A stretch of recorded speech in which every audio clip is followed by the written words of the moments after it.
ബഹുമാന്യരെ, പ്രിയപ്പെട്ടവരെ, ഈ പ്രദേശത്തെ ജനാധിപത്യ വിശ്വാസികളായ ആദ്യമായി നന്ദി രേഖപ്പെടുത്തുന്നു.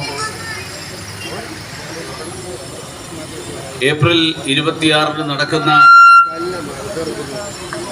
പൊതു തെരഞ്ഞെടുപ്പിൽ താമര അടയാളത്തിൽ വോട്ട് രേഖപ്പെടുത്തി ദേശീയ ജനാധിപത്യ സഖ്യത്തെ വിജയിപ്പിക്കണമെന്ന് വിനയപൂർവ്വം അഭ്യർത്ഥിക്കുന്നു.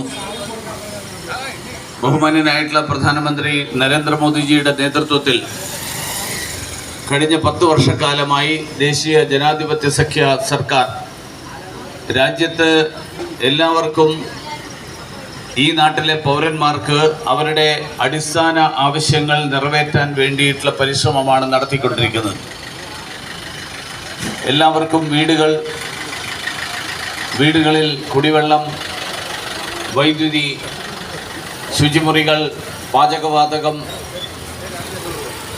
അതോടൊപ്പം എല്ലാവർക്കും ആരോഗ്യ പരിരക്ഷ, തൊഴിൽ, വിദ്യാഭ്യാസം എല്ലാ പ്രദേശങ്ങളിലേക്കും ദേശീയ ജനാധിപത്യ സഖ്യത്തെയും പിന്തുണയ്ക്കണമെന്ന് വിനയപൂർവ്വം അഭ്യർത്ഥിക്കുന്നു. ഇവിടെ നൽകിയിട്ടുള്ള സ്വീകരണത്തിന് ഒരിക്കൽ കൂടി നന്ദി രേഖപ്പെടുത്തുന്നു. എല്ലാവർക്കും നന്ദി, നമസ്കാരം.